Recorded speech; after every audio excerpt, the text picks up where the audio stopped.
За сайн байцгаана уу. Right News podcast-ийн 18 дахь дугаар эхлэхэд бэлэн боллоо.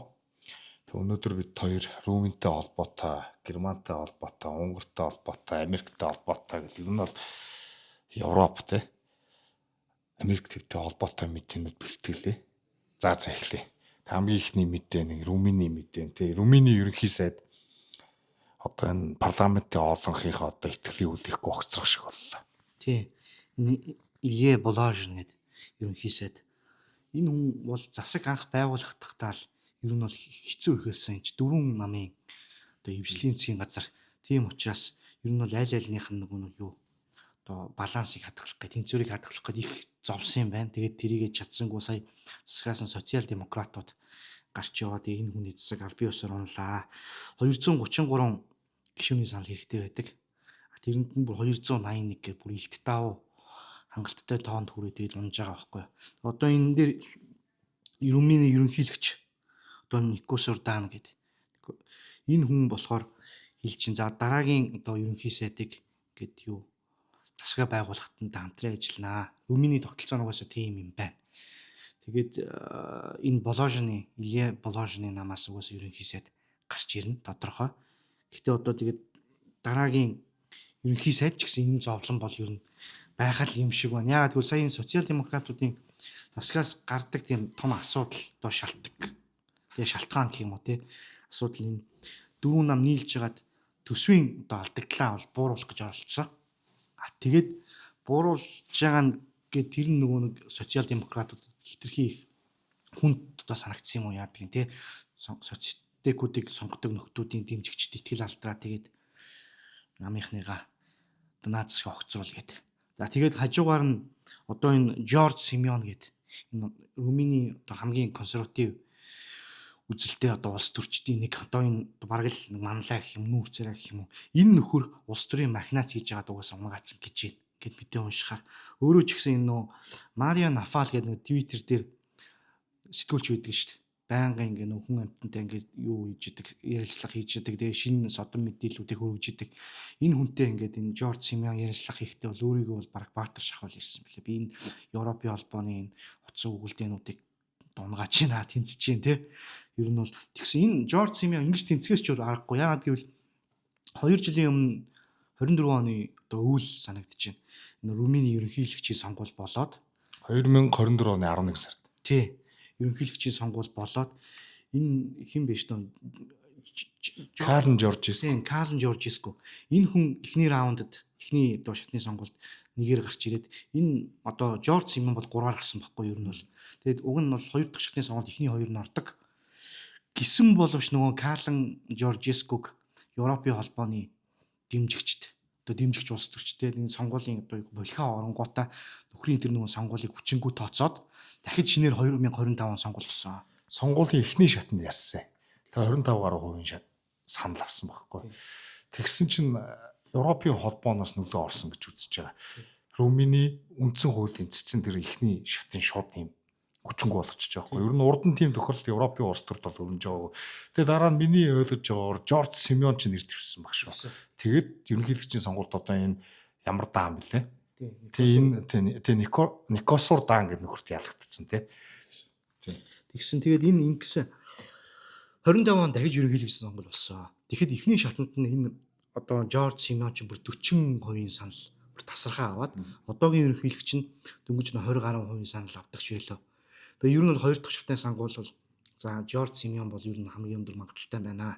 Одоо ерөөсөө нэг 10% нэмээд авчихад тий асуудалгүй байна гэжсэн чинь энэ Никос Урдан маань гарч ирээд апсет болчихж байгаа байхгүй юу ер нь бол. Тэгээд энэ сонгуулийн саналыг нь бол нөхөр хүлээн зөвшөөрөөгүй Жорж Симеон шалгуулан байрна гэд энэ хуурамч одоо сонгуулийн тэр цаас маас орсон тийм болохоо орсон гэд тэгээд дахиад дээж өгрөө өгсөн дээж өгөх нь энийг хүлээж аваагүй энэ Европын холбоог одоо дэмжиж байгаа одоогийн ерөнхийлөгч нь тэр цагаас өнгөрсөн жилээс ингээ ерөнхийлөгчөөр явж байгаа. Жорж Симеоныг ярив. Энэ хүний улс төрийн одоо энэ юу үзэл бод баримтлал байр суурь юу юм. За Европын холбоог шүүмжилдэг. Гэтэ бүр илт Румынийг Европын холбоос гаргана гэж ярьдаггүй. СНАТОгоос гаргана гэж ярьдаггүй. Аль нэг нь шүүмжилдэг. нийгэм соёлын хувьд бол консерватив. Одоо энэ Европын холбооны тулгаад байгаа LGBT, масс цагаачлал, феминизмыг бол шүүмжилдэг. Эдийн засгийн хувьд бол зүгээр нэг бусдаас ялгараад байхгүй, нэг чөлөө зах зээлийн үзэлтэйч биш. Зүгээр нэг дундыг баримтлагчлахгүй, одоо дундын замыг баримтлагч гэдэг.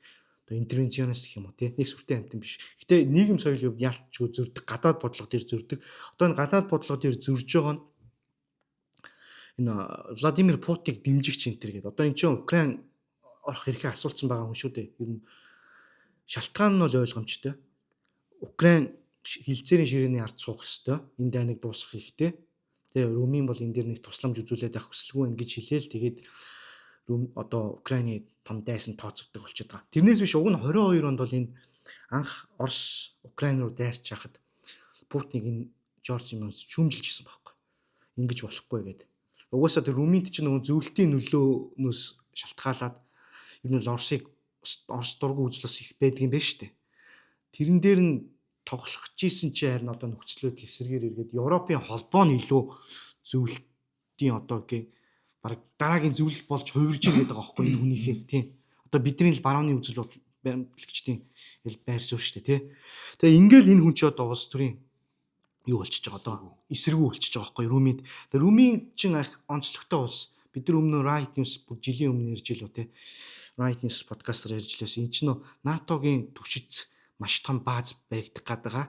Хэрвээ энд баригдчих юм бол Орос бол маш том аюул орон тийм бичтэй.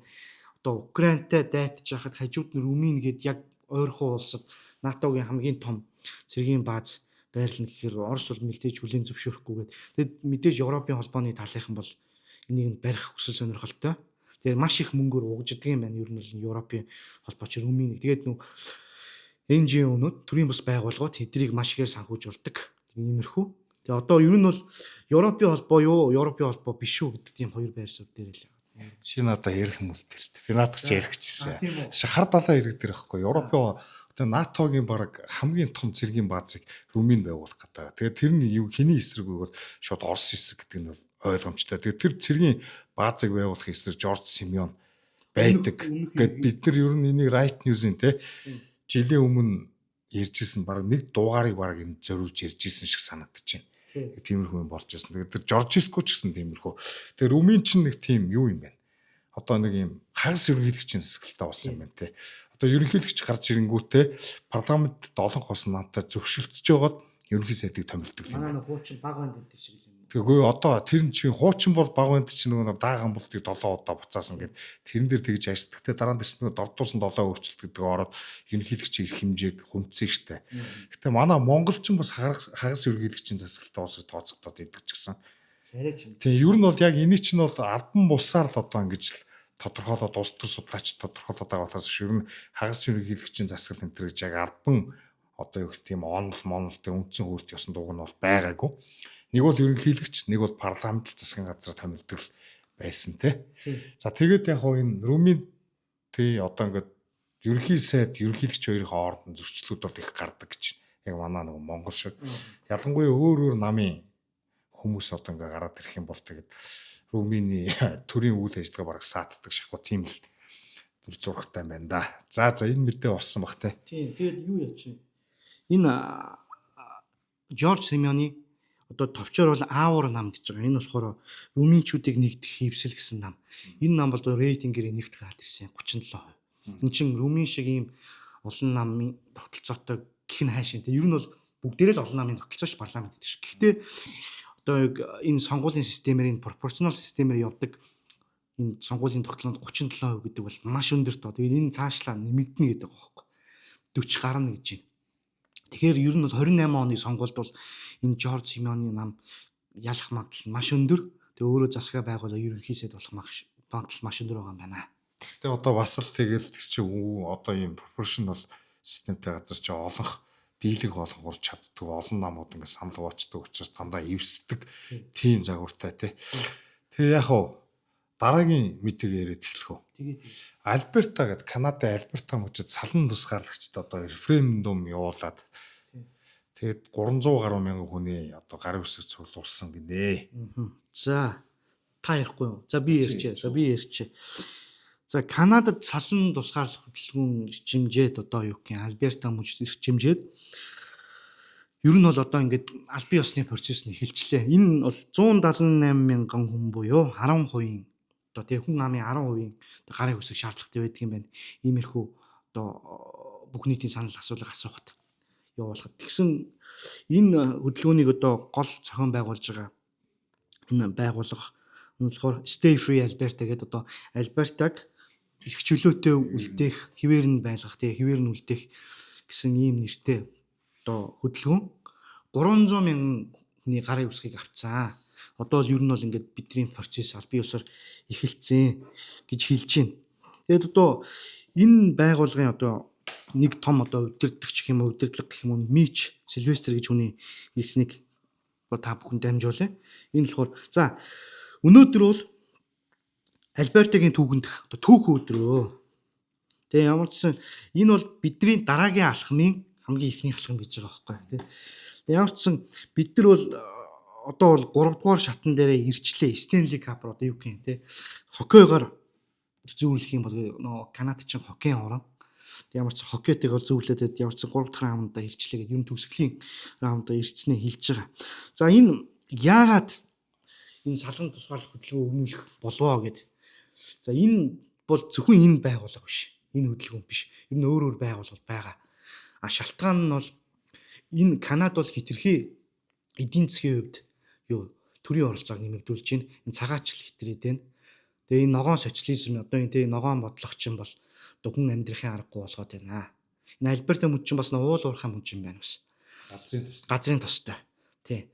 Тэгэхээр энийг нь одоо ямар ч холбооны засгийн газар нь ашиглуулахгүй байгаа юм байна. Энийг нь эсэргүүцээд ер нь бол эрх чөлөөг одоо эрхэмлж байгаа хүмүүсийн нэгдэл одоо шүүмжлэгчд нь бол юу гэж хэлдэг. Эдгээр чинь бол яг баруун жигүүрийн популистууд байгаад байна гэж болж байгаа юм. Тэгээ шүүмжлэгч яг л бод өмнөлт тэрэлтэй.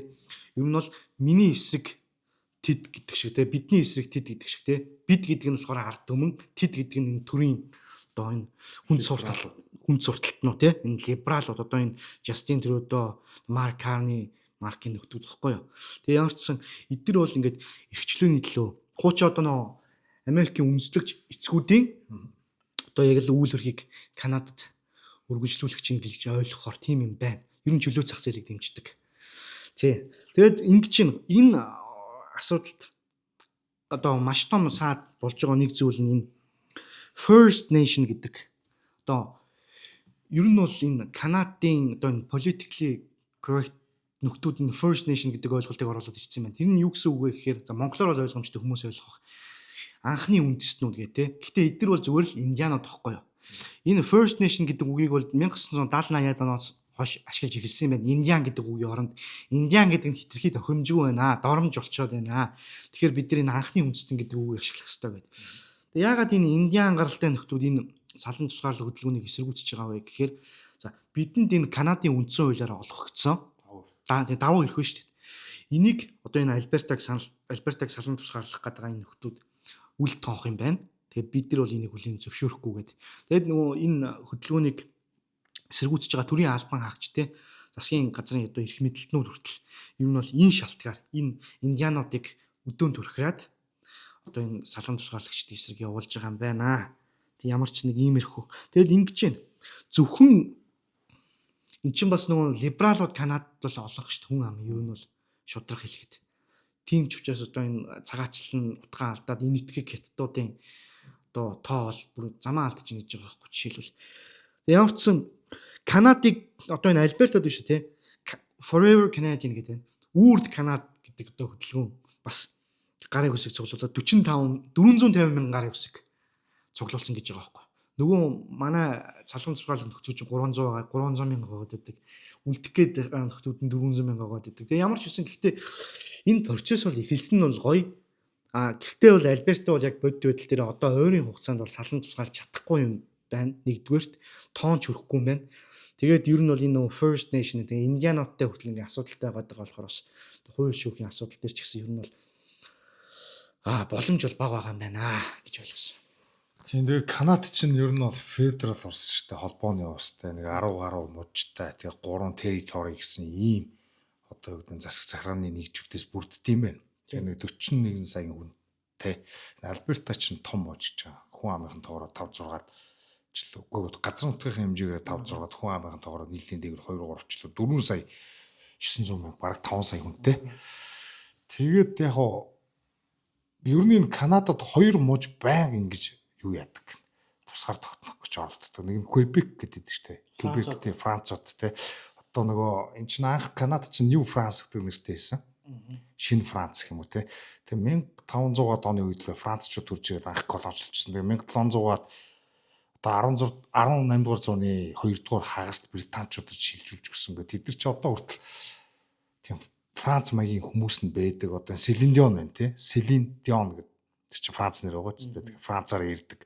Justin Trudeau өөрөө Trudeau гэдэг чи Франц нэр шүү дээ. Тэгээд энэ хүмүүс чи өөрсдөөс жоохон тийм тусгаар тогтнох хүсэлтэй л байдаг юм шиг байлаа. Тэгээд 1985 онд 1998 онд 2 удаа юм референдум явуулаад үйл хэлэг тоогоор одоо юу гэдэг бүтлгүүтцэн гэж байгаа байхгүй. А тэгтээ ер нь Канадын үндсэн үйлд бол одоо энэ мужууд бол өөрсдөө ингээд одоо юу гэдэг бие дагаад тусгаар тогтнож тийм юм бол байхгүй. Одоо юу гэдэг референдум явуулангуудаа нэг талаасаа шууд тусгаар тогтнох болцоо байхгүй. Тэгтээ ингээ хилцэл хийх хэрэгтэй чинь. За 50 дээр нэмэх 1% гэх юм уу те. Одоо референдум явагдаад хүн амын олонхон тусгаар тогтно гэдэг шийдвэр гаргачих юм бол холбооны засгийн газартаа референдум явуулна.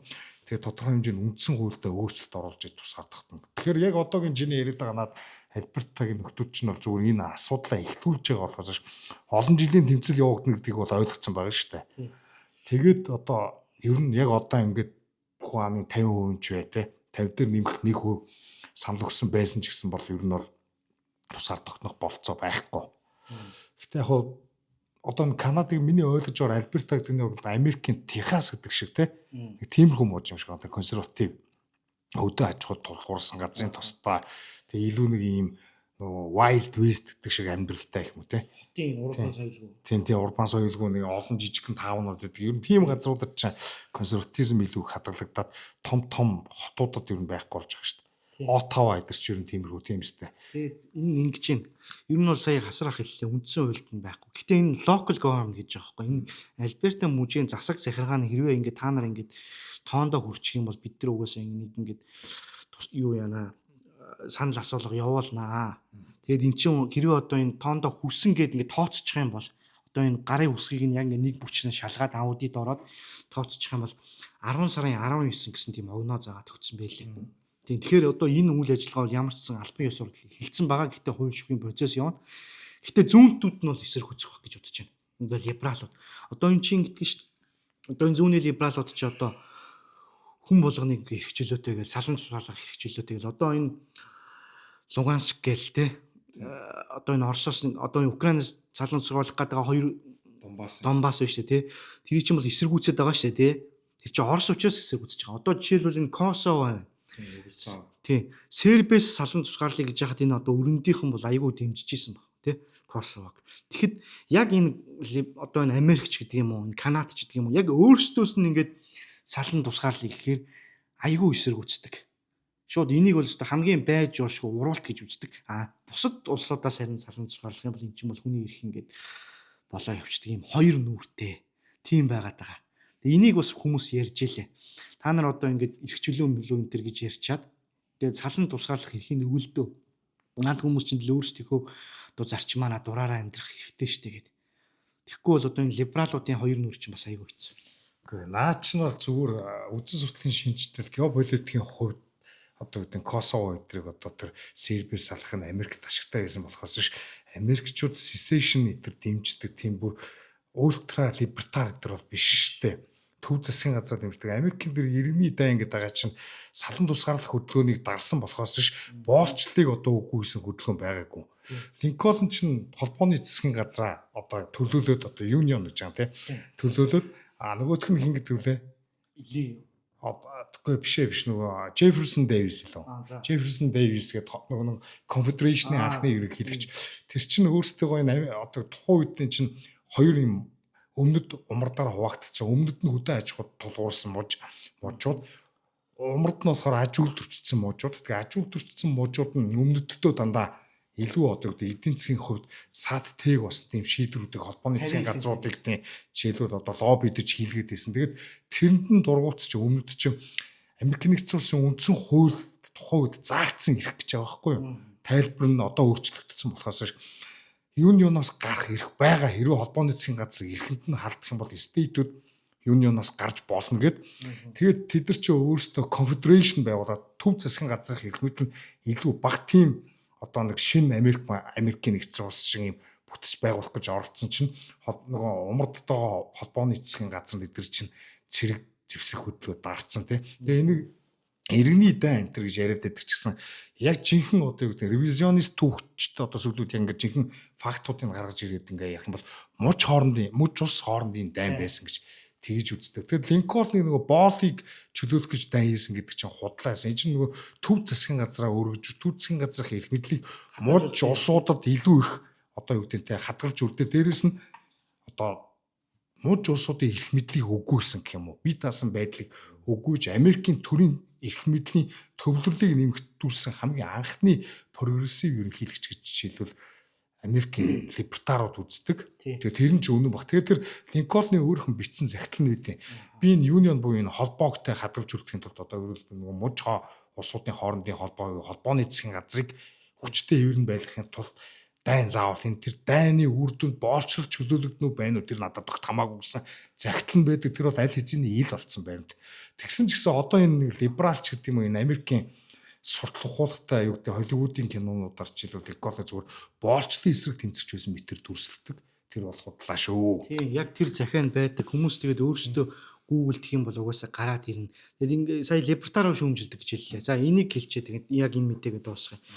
За энэ Америк төвд Mises Institute гэж байдаг. Тэрний ерөнхийлөгч Том Ди Лоренцогийн одоо Axis of Evil гэдэг одоо муу мухайн тэнхлэг гэд монголоор орчуулах юм бол ийм жижигхэн бичвэр байдаг. Энэ дээр 3 Америкийн ерөнхийлөгчийг онцлоод хамгийн заван новшийн адгийн шааруудын жишээгээр авсан байдаг байхгүй.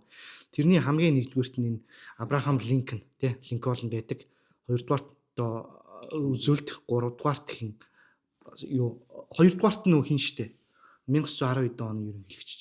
Теодор Рузвельт биш нөгөө прогрессив нөхөрч одоо арчлыг дэлхийд түгээд мөгөн гэдэг чи тэр чинь юм билий. Хүүр ядаа тэр чи. За сайхан юм болж байна. Ямар ч энэ гурван ерөнхийлөгч Франклин Рузвельт болон Вудру Вилсон энэ гурвыг хэлдэг байхгүй. Ер нь бол Америкийн түүхэнд хамгийн адгийн гурван ерөнхийлөгч гэдэг. Тэгээ шалтгаан нь бол ойлгомжтой. Энэ төрийн төвлөрлийг нэмэгдүүлсэн, төрийн эрх мэдлийг нэмэгдүүлсэн, төрийг данхаалгасан, тий? Ерөөсөө ийм шалтгаантай. Та нар өөрсдөө тэгээд бас тэр хүний бичвэрийг интернет дээр үнэгүй байгаа чинь бас англиар нь уншаарай гэж бодож байна. За. Вудру Вилсон чинь Америкийг дэлхийн 1-р дайнд татж оролцуулсан. Америкийн гадаад бодлогын үндсэн номлыг 180 градусыг эргүүлсэн. Франклин Рузвельт чинь Америкт хамгийн анх одоо хамгийн анх ч яг ер нь энэ хамгийн анх гэх юм бол тэр Вилсон эдэр үеэс эхэлтэй. Тэгээ яг энэ New Deal гэдэг хөтөлбөр гэдэг энэ 1929 оны дараах эдийн засгийн хямралыг одоо чөлөө зах зээлээс олж ингэлээ гэсэн тодорхойлолт хийгээд Америкийн одоо юу гэдэг үндсэн төрийн бодлого социал демократизм буюу эдийн засгийн төрөөс залууддаг, эдийн засгийн төрөг хөндлөнгөөс оролцдог тийм тогтолцоо руу шилжүүлсэн Америк маягийн социализм те. Америк маягийн социализмын эцэг байгаа. Тэгээд ер нь яг сая Бэлгүнэгийн ярьдаг тэр одоо хамгийн муу ерөнхийлөгчдөг тодорхойлолт мэдээж Америкийн бүх хүмүүс тэгж тодорхойлсон тодорхойлолт биш.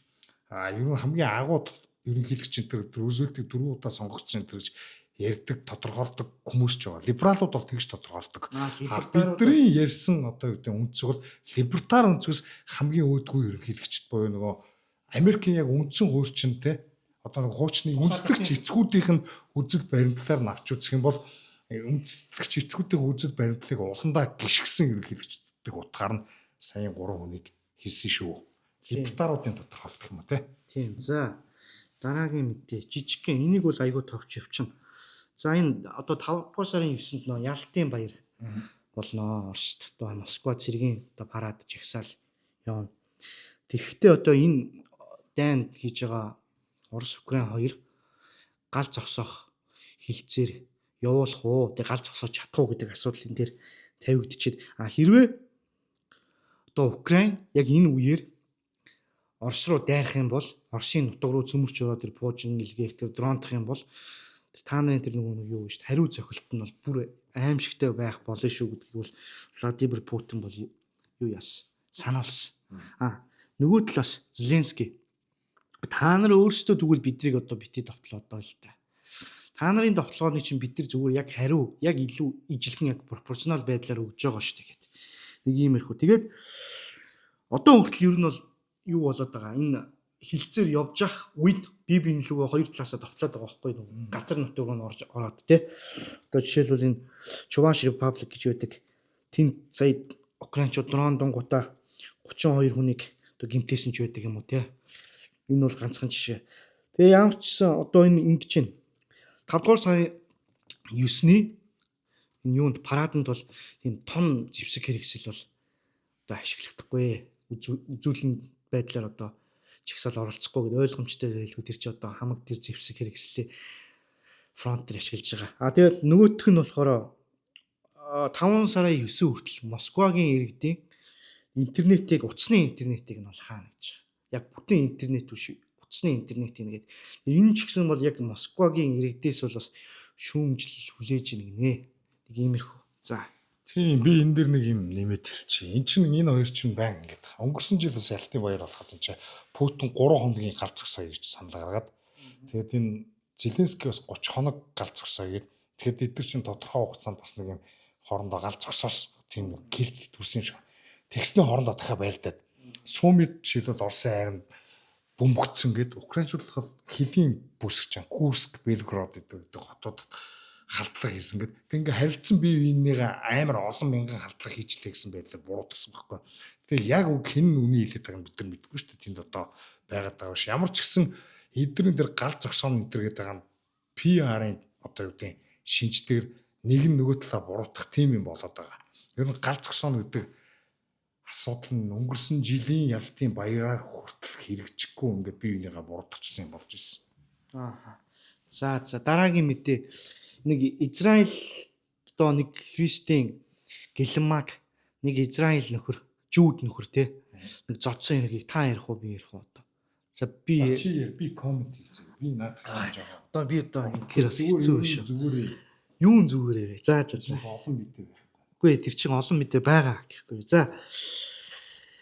Юу яасан? Одоо энэ Mount Zion гэдэг энэ Сионол гэдэг энэ дээр бол Синакл гэдэг нэг газар байдаг юм байна. Энэ газар одоо христийн шашинтнуудын хувьд ариун газар. Ягаад гэвэл энэ сүүлчийн оройн зог болсон гэж одоо христийн шашинтнуудад үздэг. Жүүдүүдийн хувьд бас ариун газар. Дэвид хааны бунхан байдаг газар гэж штэ тий. Бунхан байсан ч юм уу тий. Тэгэж үздэг газар дээр ингээд нэг христийн гэлама явж өнгөрсөн чи яг нэг жүүд нөхөр зодчихж байгаа байхгүй. Тэр бичлэг үзэхээр араас нь зохингуудаа унагаангуудаа буцаж очингуудаа дахиж гэж татаж матж чангааж мангаа. Тэр бол айгүй болохгүй үйлдэл хийсэн. Тэрэн дээр нь бол одоо энэ Израилийн одоо төр засгийнхан бол арга хэмжээ аваад нөхрийг бол баривчилсан байна. Гэхдээ энэ бол биш үү те зөв хүмүүс юу гэж хэлж байна гэхээр энэ бол ерөөсөө байнгын үзэгдэл. Израильд бол энэ жүүдүүд ялангуяа энэ ортодокс жүүдүүд энэ юудан шашинтнууд бол энэ христийн шашинтнуудыг бол ерөөсөө нар үзүүлдэгвэ. Тэгээд энэ зод цохих бол ерөөсөө асуудалгүй ингээд нүлэмдэг гэж юм. Тэ бид нар ч гэсэн өмнөх дугаараар нэг ярьжсэн шнэ хальт тэ. Зөвхөн баригдсан видео бичлэгтэй учраас л одоо энэ асуудал чинь өндрөө авж байгаа болохоос энэ асуудал бол зүгээр ингээд энгийн л үзэгдэл гэж байгаа юм. Тэгээ одоо баригдсан нөхөр нь болохоор ерөөсөө 36 настай нөхөр. Тэгээд өөрөөсөө нэлийн ахмад настай хүнийг энэ одоо байж болдог үйлдэл гэж бодохоор. Яг уу чи түрүүсэн жүүд нөхөр тэр юу юм тийм ортодокс санварт юм уу? Үгүй яг хувцсны нэг жүүдүүдийн нэг хувцс өмсөн санварт гэсэн үг байхгүй. Үгүй ер нь санвартан биш ээ. Ер нь бол зүгээр энгийн иргэн. Тэгээ нэг юм ортодокс жүүдүүд нэг өөрсдийн нэг үндэсний хувцс өмссөн байж идэв шүү дээ тий. Хар хувцс тий. Тэр тэгэхээр жүүдийн шашинт нь гэсэн үг байна л да. Тэгээд энэ чи нэг л жүүдүүд л байгаа л да тий. Яг уу христийн шашинтнууд одоо жишээлбэл саяхан 2 сарын өмнө энэ Израиль Ираны дан эхлэхийн өмнөхөн жишээлбэл нийт нь яг очин ойрох дорнод байдаг христийн шашнуудад ээлтэй христийн шашнуудад шашин шүтэх хэрэгжүүлэг болгодог цорын ганц улс бол Израиль гэж ингэж мэдэгдэл хийжсэн. Тэгээд тэр нь худлаа. Тэгээд нөгөө Такер Карс өдр чинь тэрнийх нь одоо эсрэг одоо юу гэдэг өөр тийм баг баримтад нэвтрүүлэх маягийн хийцэн байдаг. Би тэрний нэг хальт үзсэн. Яг Израильд чи ер нь христийн шашнууд байд юм байна. 180,000 орчим хүн байдаг гинэ. Тэгээ дандаа араб гаралтай Палестины христийн шашнууд нэг коптик. За коптик ч яг нэг Eastern Orthodox гэдэг тийм одоо урсгалын тийм хүмүүс хэдэн мянган жил одоо тэнд христийн шашнаа шүтээд ирсэн тийм араб хүмүүс байхгүй юу. Тэгээд тэр нэг арабуудтайгаа одоо юу гэх юм хил хамаа ойлголцоод ингээд амьдраас урцсан байсан. Тэгэхээр 1920 он гэхэд тэр хүмүүс чинь Иерусалимын хүн амын иргэдийнх нь 25% байсан гэж байна. Одоо ерөөсөө Иерусалим хотын хүн амын ерөөсөө 1%-ийн 2% нь л одоо христийн шашинтай гэж байгаа гэдгээс харах юм бол одоо энэ Израиль гэдэг улс байгуулагдсанаас шууд христийн шашнуудыг бол еврей жүүдүүд бол хавчиж шахаж гадуурхдаг бодлогын уусаар хэлсэн гэдэг нь бол ойлгомжтой байлаа. Тэгэд энэ христийн шашнууд руу одоо хийдэг довтлогоо ч гэх юм уу те халдлага бол ер нь түгээмэл үзэгдэл гэж байгаа. Зөвхөн 2025 он 155 тохиолдол бүртгэгдсэн гинэ. Тэр нь 24 оныхоос бас тодорхой хэмжээгээр өссөн гэж байгаа. 61 нь бие махбодын халдлага гэж байгаа. За нулимхтэй цохих тэгээд нөгөө газ нүдрүүн цацмацдаг те 52 нь сүм хийд христийн шашнуудын нөгөө ариун газар гэдэг газруудыг одоо доромжлох те графит зураад хог хаяал шатааж батаагаал ингээ халддаг юм байна. За 28 нь хил амар доромжлох гэж байгаа. Энэ дандаа нөгөө репорт юу мэдээлэгдсэн тийм тохиолдлууд яриад байгаа шүү те. Тэгээ ихэнх халдлага нь болохоор тэр хуучин Иерусалимын тэнд бий болдог гэж байгаа байхгүй. Дандаа хийж байгаа хүмүүс нь ортодокс еврейчүүд гэж. Тэгэхээр энэ ер нь бол тэр христийн шашнуудад бол жүүдүүд бол айгүй үзэн ядалтын байдлаар ханддаг гэдэг бид нар урд нь ярьж лээсэн те. Талмуд сударт Иесусыг жишээлбэл яаж доромжилсан байдаг тухай ярьж лээсэн. Тэгэд сүүлийн үед энэ Нетаньяхугийн засгийн газар гарч ирснээс Нетаньяху хүчээ авснаас энэ одоо юу гэдэг байдал бүр зах замраагүй орж ийн гэж байгаа байхгүй. Одоо нэг урд нь бас нэг өөр засгийн газруудад бас тодорхой хэмжээнд дараад идэгсэн бол Нетаньяху ч нэг улам нэг Ликудам чинь дээрээс Нетаньяху ч өөр улам үнцэрхэг улам тенсионист ч штэ. Христийн шашнуудыг одоо өмгөөлж хамгаалахаа бүр болцсон гэж байна. Тэг яг энэ улаан цайм ингээд баригдуул те бичлэг мэчлэгтэй байх юм бол ингээд одоо хариуцлагын асуул яригддаг болохоос зүгээр өдөр тутам бол байнга тохиолдож идэг л тийм л зүйл гэж байгаа байхгүй. Тэгэхээр энэ жүүдүүд чинь ер нь нэг шашин шүтэх хэрэгчлөө өдрөг бол ер нь тэгж хүмүүс чөлөөтэй олгодог ардчилсан энэ төр гэл нэг юм одоо өөрсдөө тэгж өмгөөлдөг ш ойрох дорнод байгаа баг ганц арчсан ус энэ төр либерал арчлын төр тэр бол худлаа юм билээ шүү. Энд чинь ерөөсөө яг л шашны тийм ортодокс шашны ялгуурлан гадуур нөгөө этно шашны тийм юу гэх юм дээрэнгүү үзэлтэй supremacist тэгээ бусад шашин бусад үндэстний юм цөөн хүмүүд байнга одоо юу гэдэг persecution хийж яадаг тэгээ буруутгаж яадаг ялж яадаг тийм л газар юм биш шүү. Тэгээ одоо энэ чинь шовинизм гэдэг үстэй тийм. Энэ гэсэн зөвхөн ортодоксууд биш ээ. Энд чинь сая хэлсэн. Ер нь бол цэргийнхэн хүртэл гээд. Тэгээ засгийн газар нь хүртэл.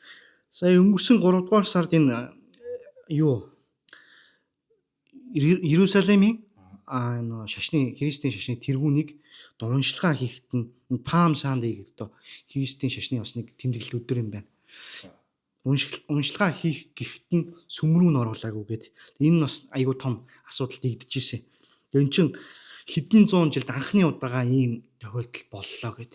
Тэгээд энэ дээр нөө паплам хүртэл дургуйслаа илэрхийлж ирсэн. Тэгээ сая 4 сард Израилийн цэргүүд 2 цэрэг Есүсийн хөшөөг одоо шууд ингээд алхаар нүдээд эвдэлж шимхэлж байгаа бичлэг нь ингээд гарч ирсэн. Тэгээд тэр хоёр нөхөр бол ерөөсөө айгүй зөөлөн шийтгэл 30 хоног одоо сахилгад суугаад гарч ирээ. Тэгээд одоо буцаа цэрэгтээ орсон байлгүй тий. Тэгээ юу яасан? Сая дай хэлсэн шүү дээ. Дай хэлж яхад жишээлбэл Израилийн христийн сүмүүдийн том бишопууд мэдээлэл гаргаад христиан зионизм гэж юм байхгүй шүү. Христианитил гэж байгаа. Тим мэдээлэл гаргасан. Тэр нь магадгүй сионистуудын дургу хүрсэн байж магадгүй. Ерөн дээр хүмүүс чинь үнэн л юм ярьсан байгаа шүү дээ. Christian nationalism гэдэг одоо сүүлийн үед бас яриад байгаа тийм Америкт одоо жишээлбэл нөгөө балаан нөхөрч юм блэ. Ник Фьюнтес илүү. Тэр эдгээр чи өөрсдөө христийн үнцэрхэг үзэлтнүүд энэ төр гэдэг. Христианитид үнцэрхэг үзэл ус үндэстэн энэ гэсэн тийм ойлголт байхгүй юм чинь универсал шинжтэй арьс өнгө шашин шүтлэг нас хүүс эдэр огт хамаагүй те хөрөнгө чиний нийгмийн статус эдэр огт хамаагүй гэдэг санаа баг стойкуудаас гадна гарч ирсэн баг хамгийн анхны тэр үзэл санаа чи христианитид байдаг. Тэгэхээр христийн национализм христээс илүү одоо гэдэг бурхнаас илүү улс үндэстнийг дээгүүр нь тавих маях тийм ойлголтод христийн шашнд байдгүй шүү. Тийм учраас яг Адольф Гитлер христийн шашныг бол доромжилж шүүмжилж исэн тий. За дараагийн мэдээ та ярих уу би ярих уу гэдэг чи. Одоо би за Питер Мажар бид нар өнгөрсөн 7 хоногт ярьж исэн. Энэ хүн одоо боловсролын сайдаар LGBT активист тавьсан гэд. Одоо тэгээд дараагийн томилгоонууд нь орж ирлээ. Тэр нь бас шүүмжлэлд өртөж байна.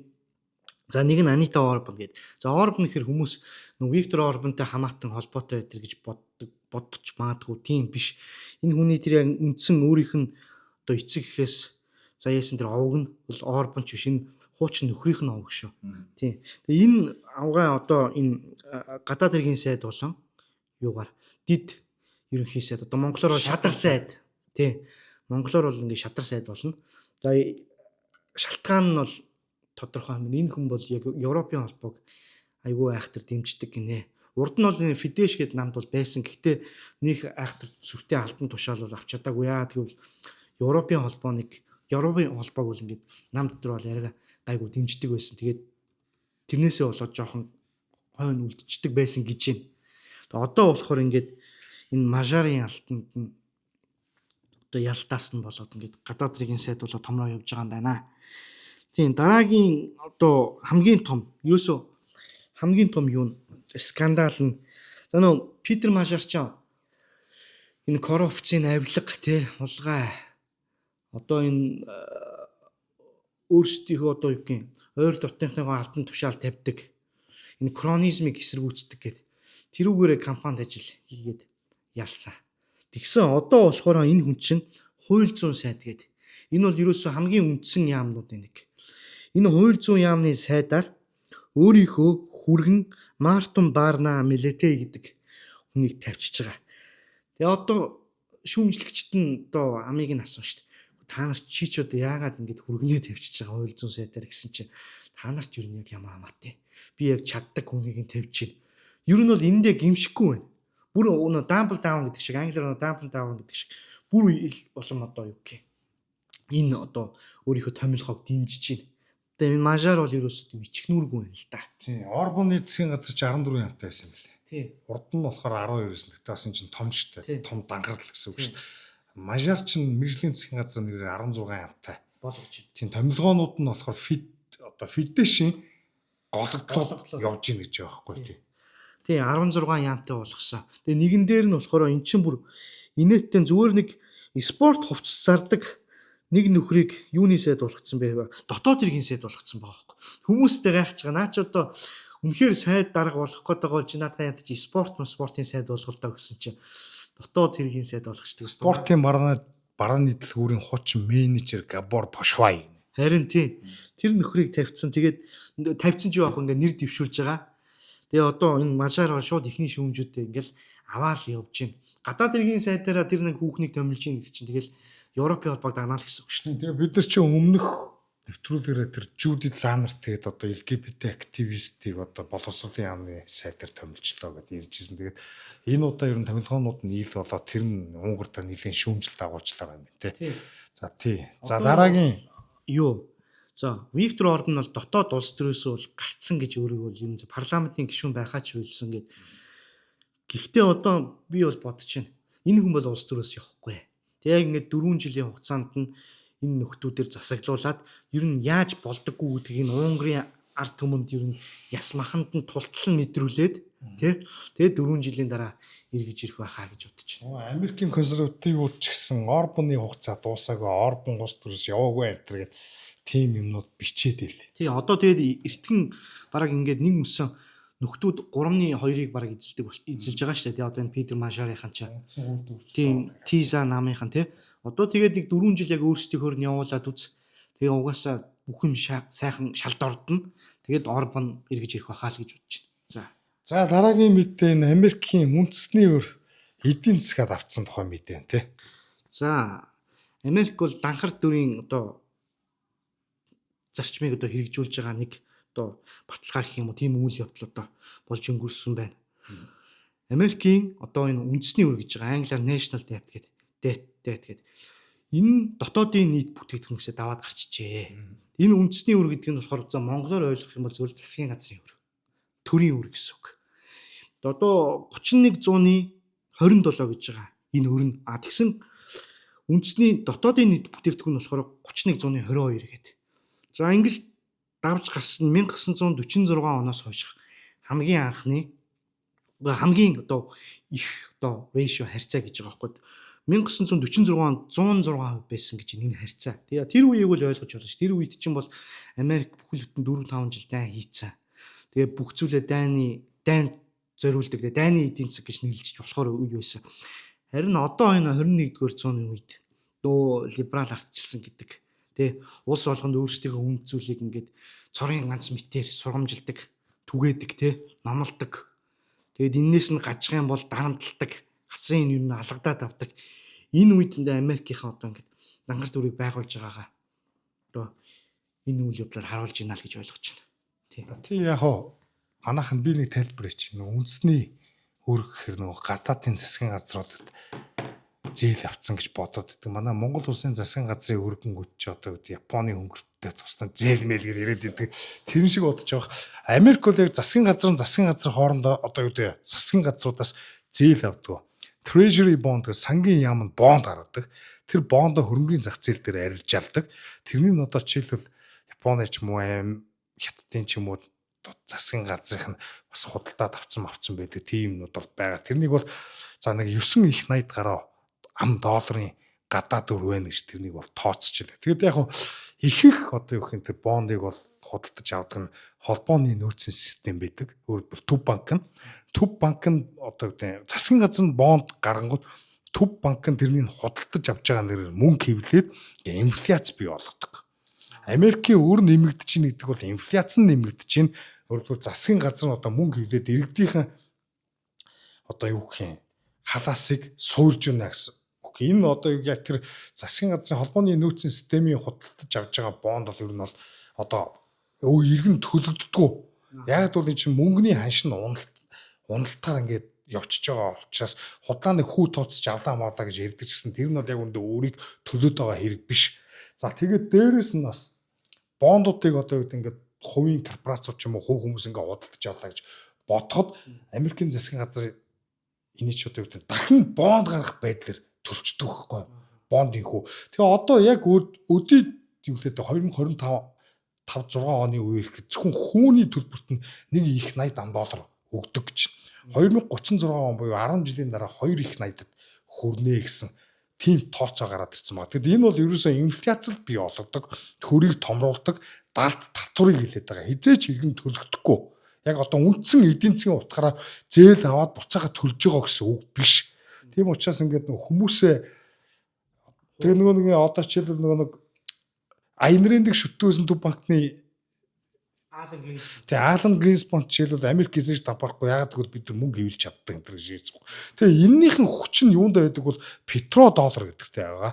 Одоо энэ долларыг олон улсын валютын олон улсуудын одоо валютын гол нөөц валют байлгадаг олон улсын худалдаа доллараар явагддаг учраас энэ дээрээ ясар их хүчрхэг байдаг. Ингээд Америк доллараараа дамжуулаад дэлхийг ерөнхийдөө одоо паразитладаг, татварладаг, инфляцаараа дэлхийн эдийн засгийг шимэгчилдэг ийм хүчтэй байдаг. Тийм учраас Америкийн засгийн газар ингэж дураараа юу гэдэг мөнгө хэвлэж засгийн газрын төсвийг дур зоргоороо нэмдэг ийм чадвартай байдаг. Америк бол ер нь дэлхийг хогсолж байгаа тийм улс шүү гэдэг юм нь бол энэ яг энэ Америкийн үндэсний өрийн системийг эдийн засгийн тулд зөв ойлгочвол хүн бүхэн ойлгох боломжтой тийм. Одоо зөвхөн энэ онд гэхэд татвараас олсноосоо ихийг зарцуулсан байгаа нэг чинь 117 триллионыг алдагдал үүсгэсэн байгаа байхгүй юу.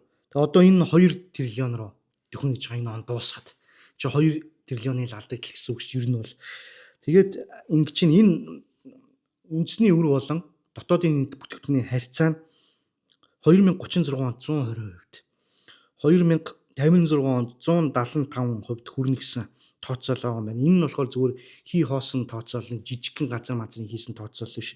Энэ конгрессийн төсвийн газар гэдэг. Одоо энэ чинь том төрийн байгууллага ийм тооцоол хийчээ. Тэгээд энэ 2036 онд 120%, 2056 онд 175% хүрнэ гэсэн тооцоол байгаа юм байна. Энэ нь болохоор зүгээр хий хоосон тооцоол биш. Энэ конгрессийн төсвийн газар гэдэг. Одоо энэ чинь том төрийн байгууллага ийм тооцоол хийчээ. Тэгээд энэ 2036 онд 120%, 2056 онд 175% хүрнэ гэсэн тооцоол байгаа юм байна. Энэ нь болохоор зүгээр хий хоосон тооцоол биш. Энэ конгрессийн төсвийн газар гэдэг. Одоо энэ чинь том төрийн байгууллага ийм тооцоол хийчээ. Тэгээд Америкийн төсвийг бүрдүүлж байгаа одоо ингээд татвар төлөгчдөө гай болж байгаа төсөв биш тий. Өсөж байгаа том шалтгаануудын нэг нь болохоор энэ сая хасрах ярьсан энэ үрийн хүү. Одоо эн чинь бонд гаргачихж байгаа шүү тий. Бондын хүүнд биш тий. Засгийн газрын нийт зардлыг 14% нь яваад өгчдөг гэж байгаа байхгүй. Чи юу гэсэн үг юм бэ? 15% зүгээр л өр төлөхөд ашиглагддаг гэл тэр бондын хүү төлөхөд. Тэгэд эн чин зөвхөн энэ бондын хүнтэй ч биш. Одоо нийгмийн даатгал, Medicare гэдэг одоо эрүүл мэндийн даатгал эн чин бас айгүй их зовлонтой. Яагаад гэвэл Америкийн эдийн засаг одоо унж байгаа. Дээрээс нь одоо хүн ам нь одоо багасж байгаа. Татвар төлж байгаа хүмүүс багасж байгаа. Харин татвар авч байгаа одоо татвараас одоо хожиж байгаа нөхдүүд нь олширж байгаа. Тэгэд эн чин бол төсөв айгүй том гай болоод байгаа байхгүй. Төлдөг нь багасаад идэг, авдаг нь ихсээд идэг гэд. Тэгэхээр чин нөгөө нэг төв банк нь мөнгө хэвлдэг те. Одоо энэ сангийн яамд бонд гаргадаг. Тэгэхээр ч одоо аргагүй юм да. Тийм. Тэгээд энэ Америкийн одоо орчин үеийн санхүүгийн тогтолцоо ч нь одоо юу гэх юм. Хөрөндөл тулгуурладаг ийм систем байха болцсонтэй. Хуучны нөгөө чөлөө зах зээл 19-р зууны үеийн хөрөндөл төр тулгуурлаад одоо хөрөндлөөр хөрөнгө оруулалт олж марж ингэж явдаг тогтолцоо байха болцсон. Ер нь бол өөрийн систем гэх юм те. Америкт одоо ингээ хүмүүс ажил хийгээл те. Тэгэл ажилдаа байгаа тохиолдолд ингээл нөгөө банк санхүүгийн байгууллагаас зээл аваад хэрэглээгээ зохицуулцдаг те. Тэгээ ажлаа алдахгүй тул өөрөлдвөл нэг ёсны хамжлагын систем болцсон юм. Хүмүүс өөрсдөө хөрөнгөлөхгүй гэсэн мөртлөө өөрөөр ингээд амьдрдаг болсон. Өөрийн систем байгаа. Тэгэхээр энэ өөрийн систем бол ер нь Америкийн яг одоо энэ төрийн эдийн засгт оролцоод энэ төв банкны фиат мөнгөний системээр дамжуулаад дэлхийд даяар төгж байгаа, тархаж байгаа. Манай Монголч гэсэн энэний хойноос орцсон байгаа шүү. Тэгээ одоо өөрсдийнхөө тэр 12 гэдэг үндэсний статистикийн хорооны сайт руу ороод харахад бол тэр төсөв яаж өссөн, тэр өөр яаж нэмэгдэж байгаа бүх юм байгаа шүү дээ. Та өөрийнхөө зүгээр л одоо энэ лизингэд төлдөг мөнгөө бодоод үзээрэй. Тэгэл ойлгомжтой. За. Энэ гоё мэдээ байх шиг боллоо. Тэгээ Бен Шапиро гэдэг алдартай одоо жүүд одоо хуучин цагт би бас их дуртай байсан юм аа ч энэ Америкийн консерватив тийм активист Daily Wire гэдэг том юм медиа компани ажилладаг тийм нөхөр байдаг. Одоо сүүлд энэ товтон жүүдийн одоо тийм про Израиль юм яриад энэ Америкийн том консерватив активистуудтай нийгэм нөлөөтэй инфлюенсерүүд хоорондоо муудалцаад ихсэн. Тэгээд энэ Бен Шапиро гэдэг про Израиль энэ өөрөө жүүдүүдийн дэмжлэгэр ч гэсэн гарч ирсэн шиг байна. Энэний компани Daily Wire одоо ажилчдын бараг 50% хагас ажилчтай одоо цонхторчж байгаа тийм мэдээ гарсан байна. Тэгээд энэ их том мэдээ ш. Гэтэ бас сонирхолтой гэж магадгүй хэлсэн байна. Тийм, том мэдээ бол биш. Гэтэ бас жижигч мэдээ бас биш. Сонирхолтой байж болно. Яагаад гэвэл за энэ Бен Шапиро YouTube дээр хэдэн сая одоо үзэгчтэй сабтай байлаа тий. Subscribe сабтай байлаа. Үзэлт нь бол ерөөсөө одоо сүүлийн хэдэн видеонууд нь тэдэн 10,000 тий. Ер нь хүн үзэхэ байсан. Шалтгаан нь бол сая угаасаа надаар хэлүүлдэг хэлжлээ. Хитрхи их одоо энэ Израиль Зайонизм ярддаг, жүүдийн лобби ярддаг. Тэгээ үзэгчтэй алдсан. Одоо Nick Fuentes гэдэг одоо энэ Daily Wire-аас бас нэг хөөгдөж гарсан нөхөр байна шүү дээ, тий. Тэр нөхөр чи одоо энэ Бен Шапиро-та ер нь алдсаад энэ үзэгчийн өөрсдөө татчихж байгаа байхгүй юу. Яа тэгвэл энэ Бен Шапиро анх гарч ирэхдээ энэсөө залуучууд руу чигсэн 10 хэдэн жилийн өмнө. Тэгээд нөгөө их сургуулиуд дээр очиод дебейттэй мэтгэлцээ өрнүүлээл нөө феминизмыг эсэргүүцэл, LGBT солиорлыг эсэргүүцэл нөгөө хідэн оюутан нэг эмэгтэйчүүд байгаа шүү дээ сонин үсээ бутцсан тий. Нэг зүүнтэн нөхдүүдтэй үзэлцээ үнэхээр дуугаа болгож чаддаг байсан. Нөгөө хэд нь ч яах вэ? Нэг олигтой юм ярьж чадах ч биш. Тэгэл Бен Шапирод бол хитрхи жижигдэг л байсан байхгүй юу? Бен Шапиро ч энэ асар хурдан сэтгэн яг тэр газар доороо тий. Бас хурдан ярина. Мундаг штэ мэтгэлцээндээ бол. Тэгээд сүүлийн хэдэн жил ялангуяа энэ Израилийн лоббиний асуудал ингээд хөндөгдөөд явж байгаа. Одоо энэ юу вэ штэ 2023 тийм газын тийм хядлагаас хойш ялангуяа энэ улаан цайн бүр Израилийг баримталсан учраас тэр залуучууд үздэг нөхдүүд нь за энэ Бен Шапиро бол худлаа юм байна. Бусд нь үнэн юм байна энэ төр гэд. Тэгээд энэ нөхөр чи одоо бараг үзэгчдийн 85% зарим хүний нөө юу тооцоосноор алдсан гэдэг. Тэр нь ч гэсэн одоо та нар одоо YouTube руу ороод хараарай. Бен Шапиро гэдэг үзэлт нь хэд байна. Одоо өмнөөс нь BuzzFeed энэ төр гэд ер нь том YouTube сувгууд байдгийн. Нөө олон сая дагагчтай савтай. Тэгэл үзэлт нь унцдаг. Ерөөсөө байхгүй одоо амьд үгсэн мэддэхгүй гэдэг шиг 10 хэдэн мянга тэрий ч одоо зомби сууг мөн тэр гэдэг байгаа байхгүй. Яг л одоо энэ Бен Шапирогийн суугт зомби суугулсан. Хажуугаар нь консерватив үзэл ярьдаг залуучуудаас олон болцсон. Тэгээ энэ Бен Шапирогоос илүү консервативуд гараад ирсэн. Одоо жишээлбэл энэ Candace Owens гэдэг хуучин Daily Wire-т ажиллаж хагаад энэ Израилийн асуудлаас болоод одоо муудаад гарсан. Энэ Candace Owens ус хилж байгаа. Миний дууснаар бол өөрийнхөө Twitter дээр бичсэн байгаа Candace Owens. Миний дууснаар бол одоо энэ Daily Wire чинь ажилтнуудынхаа 50% цомгох гэж байгаа юм байна штэ гэдэг.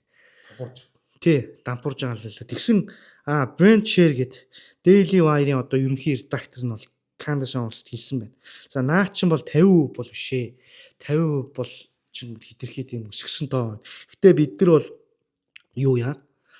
Тийм цомгтол хийж байгаа. Тэгээ бити юм галзуу солиотой бичээд байгаа. Одоо Candace Owens чинь бас хүмүүс галзуу солиотойгоор дуудаад байдаг. Яг бол хуйлтооны онол ус хитрхий ярих гад байдаг. Гэтэ тэр нь зарим талаараа ондогч байх, зарим талаараа бас ондоггүй ч байх тий. Яг би бол тэгж бодоод манай хүн бол ерөнхийдөө олонний анхаарал татах гэж олонд хүрэх гэж бас заримдаа солиотой мэдгэлүүд хийдэг баг. Жишээлбэл нөгөө Францын ерөнхийлөгч Макроны эхнэр тий тэрнийг эрэгтэй хүн гэдэг. Гэтэ манай Candace Owens өөрөө тэгж тодорхойлоогүй. Тэр чинь нөгөө Францд байсан журналистуудын мөрдөн шалгалтын тим одоо investigative journalism гэж яддаг шүү дээ. Хэрэн сурвалжлагс сэтгүүл зөөх юм уу. Нэг хэдэн тим сэтгүүлчд өөрсдөө Францтай одоо дууланд игдээсэн билээ. Тэгэхээр шүүхэд бол тэд нар нь бол одоо очиод яг бүрэн дүүрэн худлаа бас ярьсан гэдэг нь тогтоогдоогүй. Тэрэн дээр нь тулгуурлаг Candace Owens чинь одоо энэ Макроны эхнэрийг эрэгтэй гэдэг ингээд зүтгээдсэн байхгүй. Гэхдээ би бол яг Макроны эхнэрийг эрэгтэй гэдэгт бол би бол эхнээсээ итгэв. Candace Owens бол biasтай зориуд гутаагаад байна гэж бол ойлгосон. Яг тэгэхээр Брижит Макроны чинь ингээд яриг сонсохоор хоолойг сонсоход эмгтэн хүн байгаад байгаа байхгүй. Тэгэхээр тэр чинь бид нар бас нэг эрэгтэй эмгтэн хүнээ хоолоогоор нь ч юм уу ялгана. Зүгээр эстетик гадаад төрх мөрхийн хувьд бол сонин нэг юм сарамгчин шиг ч юм уу нэг юм одоо заах настай хүн болохоор тийм болсон байж магадгүй. Гэхдээ нэг юм эрэгтэй хүн шиг царайтай ч гэдэг юм. Тэр нь бол үнэн. Тэгээд альфа тэгээд Макроныг алгадж малгадаад байгаа бичлэг нь угсаа ил гараад байгаа шүү дээ. Тэгээд энэ Candace Owens ч биш ер нь бол энэ Бен Шапирото ам мөрөсөн хүмүүс гэх юм бол Майкл Наулс гэдэг. Яг гоо шууд яг ил алдсахгүй байгаа ч гэсэн ер нь Израилийн асуудал дээр Майкл Наулс гэдэг ер нь бол шүүмжилж байгааг бол илэрхийлээд байгаа. Мэт Walsh бас байгаа. Тэр хоёр чи хоёулаа Бен Шапирогийн ажилтан Daily Wire-д нээсэн мэт. Байсан. Одоо ч ер нь бол гэхдээ яг албан ёсоор гарч орлоо гэсэн юм илэрхийлээгүй. Гэхдээ ямар ч Бен Шапирогийн ярьдгаас шал эсрэг юм яриад байгаа.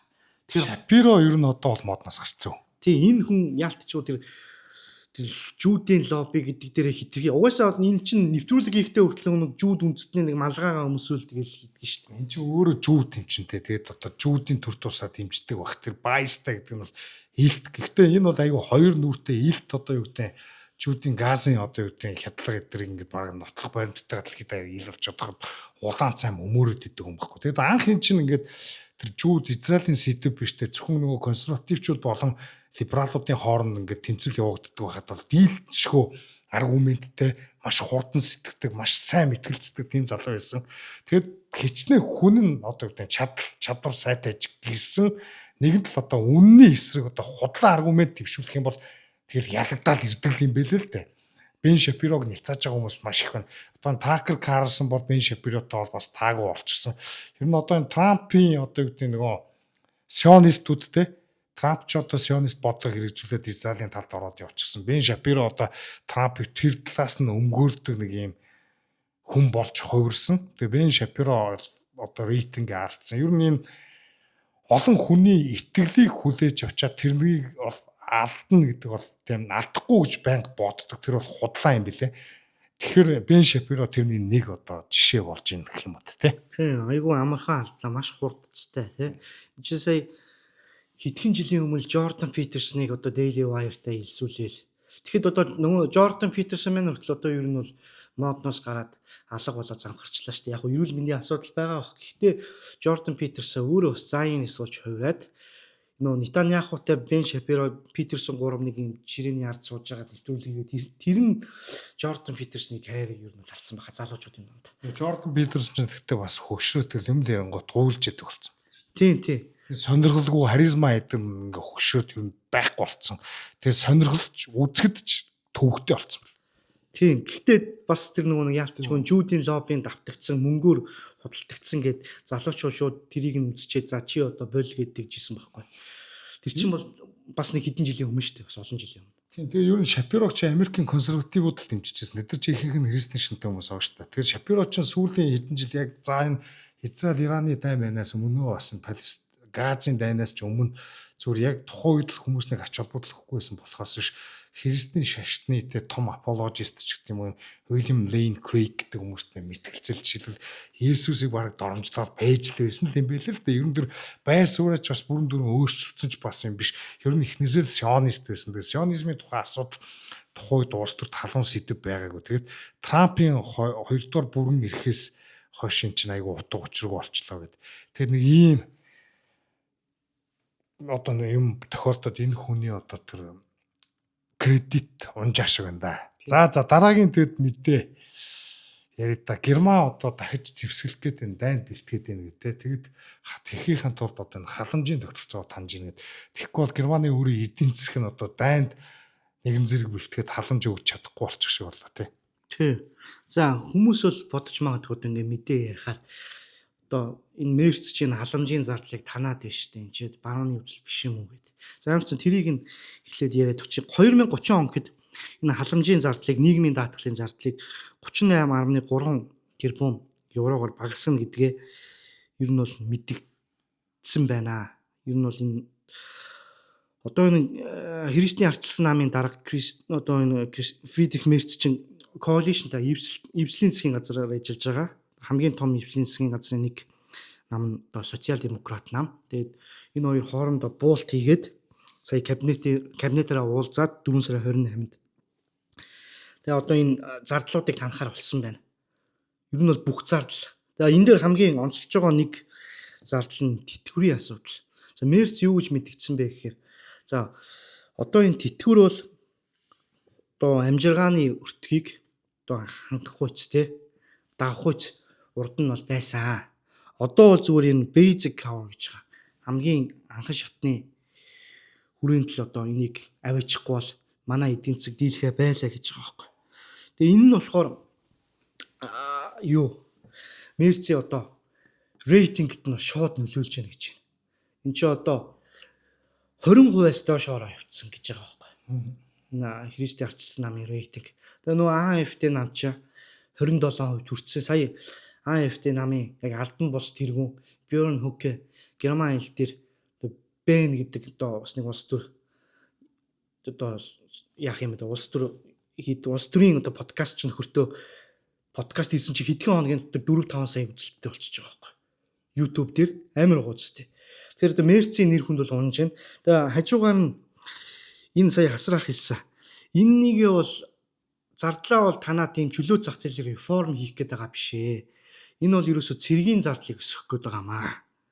Энэ дээрээ ч гэсэн одоо Мерц бол өмнө хэлжсэн одоо нөгөө debt break гэж байна шүү дээ. Үрийн одоо юу гэх юм те одоо тааз гэж ярьдаг. Одоо үрийн одоо юу гэх юм машинаар юу гэдэг вэ break гэж.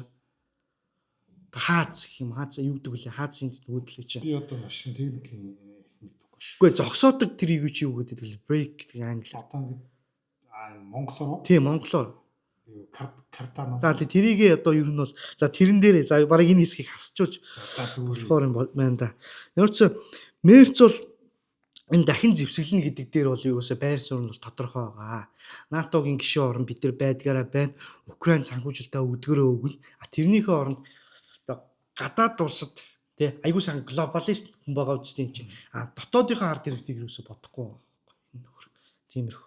Би зүгээр сайн мэдэхгүй юм а. Гэхдээ би зүгээр өөрийнхөө хувийн өнцгөөс дүгнэхэд НАТО ер нь ингээд одоо юу гэдэг дефакто байдлаар ер нь байхгүй болчлоо гэж яриад байгаа хүмүүс байна. Тэгээ НАТОгийн чи ихэнх зардлыг Америкчууд хариуцдаг юм шүү дээ. НАТО ч тэгээд угаасаа энэ Герман ч гэдэг юм Европын том улсуудын батлан хамгаалалтыг хариуцдаг. Тэгээ НАТО ер нь ямар нэг байдлаар ямар ч тийм утга учиргүй байгууллага болоод тойрчлаа. Ягаад гэхээр НАТО-тойгоо улсууд өөр хоорондоо зөрчилдөж чинь гэж. Дээрээс нь Европ болон Америкийн одоо юу гэдэг геополитикийн зарим нэгэн асуудлууд бол ингээ өөр хоорондоо таарч нийцэхгүй нэг шугам дээр огтлцгоо байж гин гэж яриад байгаа. Тэгэхээр сая хашийн Германд ирсэн Америкийн тодорхой хэдэн цөөн тооны цэргийг Америкчууд буцаага татцсан юм байна те. Тийм мэдээ гарсан мэт бид гэхдээ дэлгэрүүлж бас сонирхоогүй. Тэгэхээр НАТО байхгүй болох гэдэг нь гэж тооцогдоод тэгээд энэ Европчууд бас цэргийн зардлаа нэмэгдүүлж батлан хамгаалахаа тэр чадвараа нэмэгдүүлэх гэдэг гэсэн энэ таамаглалууд юу н гараад байгаа. Гэхдээ би бас энийг яг бүрэн дүрэн ийм юм болж байгаа гэж хэлээгүй шүү. Зүгээр энэ миний зүгээр таамаглалтай. Миний харж байгаа өнцөг. Тэгэд ер нь одоо ойлгомжтой. Орос гэдэг аюулаар айлгаал эрх мэдлээ нэмэгдүүлж идэг болсон Европын улс төрч. Тэгэхээр энэ Германы энэ юу гэх юм цэргийн зардлаа нэмэгдүүлж байгаа энэ бодлого бол Европын холбооны бодлоготой нэгэн зэрэг явж байгаа л тийм л нэг арга хэрэгсэл баг. Тийм. За энэ нөхөртэй холбоотой сүүлийн одоо юу гэх нэг коммент хэлчихэд хайда. Нөө Герхард Шройдер гэдэг Германы одоо канцлер байсан социал-демократ намын. Тэр хүн чинь 2000 оны ихүү эзэсгэлж байхдаа энэ төрийн бас зардлыг таньж исэн. Тэгээд ер нь бол энэ социал-демократ намын дэмжигчтэй алдаад ер нь улс төрөөс арчигдсан байхгүй. Тэгээ одоо энэ Мерц бас яг тэр замаар явж байна. Гэхдээ Мерц бол өөр нам л та. Гэтэ одоо Германы улс төр хитрхи зүгүнцсэн учраас яалтчгүй одоо ингэж таньж байгаа нь хүртэл одоо Мерцийн одоо рейтингийг бууруулж байна. Гол нь Мерц өөрөө энэ танлаа гэж ямар татвар хажуугаар нь бууруулаад байгаа шүү дээ. Тэгж जैन. Тэгээд нам дотроо угаасаа энэ хаграл үүссэн. Одоо энэ Мерцийг авч хаях уугүй юу гэдэг дээр нь тулаад эхэлсэн байгаа. Тэр анхны ажиллагаанууд нь эхэлсэн байгаа гэж байна. Тэр одоо энэ хүний өдөр канцлер байх өдрийн тоологдоод эхэлсэн юм шиг байна. Израиль хэрвээ Ираныг дараа тавах юм бол дараа нь Турктэй үйлцэлсэн гэдэг. Тэгээ Турктэй үйлцэлцэхдээ Америкийн хүчийг ашиглан. Тийм учраас Израилийн сонирхол НАТОг тарах тийм ашиг сонирхол байгаа. Тэр лоббиг Трамп болон бүгд найрамдах намын Неокон эстаблишментүүд Израилууд хийгээд байгаа гэсэн тийм яриа бас байлаа. За энэ одоо юу гэх юм мэдээг ингээд төгсгий. Тэгээ одоо энэ сүүлдний хоёр жижиг мэдээ. Тэгээд энэ айгуу тийм гажиг мэдээ их юм уу болсон үйл явдал нь одоо хүн бор сонсоход бол сонирхол юм те. За гурван мэдээ байна. Энэ Виржиниагийн одоо Виржиниа мужийн одоо засаг дарга гэх юм монголоор тий мужийн захирагч Абигейл Шпанбергер гэдэг хүн ер нь бол татврын одоо хэмжээг нэмэгдүүлэх гээд аргаа барж байна. Тэгээ одоо энэ дижитал үйлчилгээ гэж байгаа. Одоо энэ хүн жимд явна штэ. Одоо жимийн төлбөрөөс татвар авах гэж байгаа. Тэр стриминг үйлчилгээг одоо кино үзэгч гэдэг юм уу тий энэ үйлчилгээнээс татвар авна. Тэгээ одоо энэ нохоо салхилуулах дээр хүртэл татвар авна гэдэг. Тэгээ шалтгаан ойлгомжтой. Энэ хүн чинь бол арчсан намын хүн. Тэгээд сая ярилцлага өгөхдөө хэлж байгаа. Ер нь бол биш үү? Бид нар ямар ч одоо энэ айдиа гэдэг ямар ч санааг бол бид нар хилцэх хэрэгтэй гэж байгаа байхгүй. Тэр ямар ч санаа гэдэг нь ер нь бол ямар ч санаа, ямар ч тэнэг санаа гэж болно гэдгийг тий. Одоо бодлоо. Нохоо салхилуулахтаа хүртэл хүн төлбөрлөлтөө тэрнээсээ татвар авах гэдэг чинь яг юу гэсэн үг юм. Тэгээд жимд явахдаа татвар төлнө гэдэг чинь. Тэгээд одоо өмнөх дугаар дээр ярьжсэн бид нэг Зоро Мамданы гэж нөхөр Нью-Йорк хотын захирагч тэр чин төсвийн алдагталтай одоо яаж татварлах вэ гэдэг нэг юм толгоогоо шаатсан хүн байгаа шүү дээ. Тэгэхэд одоо энэ Абигейл Шпанбергер бол Мамданад их сайхан санаа гаргаж өгч явах шиг байна. Виржиниа мууч ч угаасаа прогрессив цэнхэр мууч те. Сүүлийн 5 сонголт чиглэлүүдээ дандаа демократ намын ерөнхийлөгчтэй асан гэх. Тэрнээс өмнө Red State буюу улаан Republican мууч байсан гэж байгаа. Тэгэд одоо энэ улаан муучууд ингээд цэнхэр болчдөг. Болоод байгаа ер нь Америкт илүү их социалист прогрессивуд хүчээ авч байгаа. Тэгээд тэр муужуудад одоо ер нь ажиглагдж байгаа хамгийн гол одоо үйл явдлууд гэх юм бол за LGBT пропаганда тий. За тэгээ масс цагаачл. За тэгээд татвар нэмэх, төрийн зардыг нэмэгдүүлэх, халамж тарах ийм юмараа бол одоо нөгөө муужуудаас харьцангуй илүү байдаг. Тэгээ Виржиниа тэрний нэг одоо жишээ болж байна. Тэгээ одоо миний санаж байгаагаар Францд бас нэг хөгжилтсний татвар чөлөө нэг тиймэрхүү татвар байдаг санагч. Бас яг иймэрхүү кино үзэхдээ одоо амарт зугааллын газараа үйлчлүүлэхдээ татвар төлдөг. Одоо тэрийг нь л одоо авч хэрэгжүүлж байгаа юм уу та. Ер нь бол тэгээд нөө жигтээс хүртэл татварлын нэг төвдийн нэг юм ойлголт байдаг шүү дээ тий. Тэрийг л одоо энэ өрөндийн либералууд бараг л тэр зөвгрүүл чиглэж байгаа шиг байна. Татвараа төлөхгүй чихийн тасддаг чихний татвар гэдэг. Тий.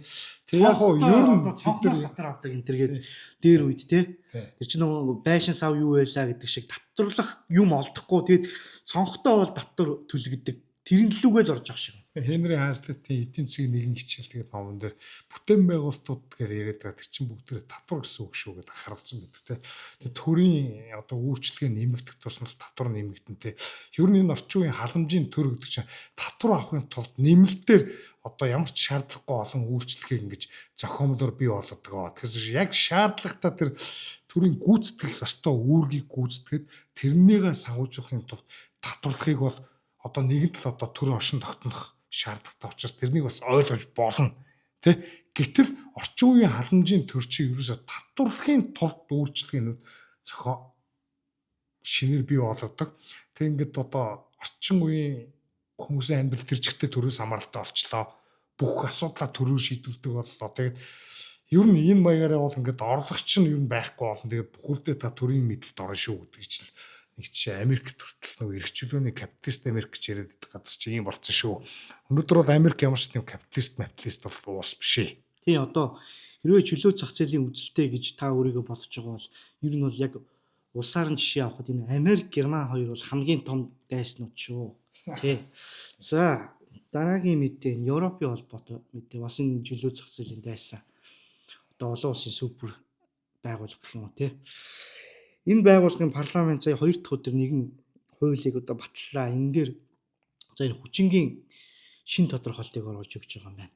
Энэ дээр болохоор бас эдгэр чинь нөгөө нэг юу штэ риторик штэ тий энэ Европын холбооны парламентын гишүүд чи өөрсдөө айгүй ингээл энэ хуулиа баталчихгуудаа энэ definition-ийн шин тайлбараа баталчихгуудаа ингээ бие биентэйгээ баяр хүргээд гар барихын тэрвэрлэхийн ойлгохын нэг сүртэй юм болж байгаа юм шиг.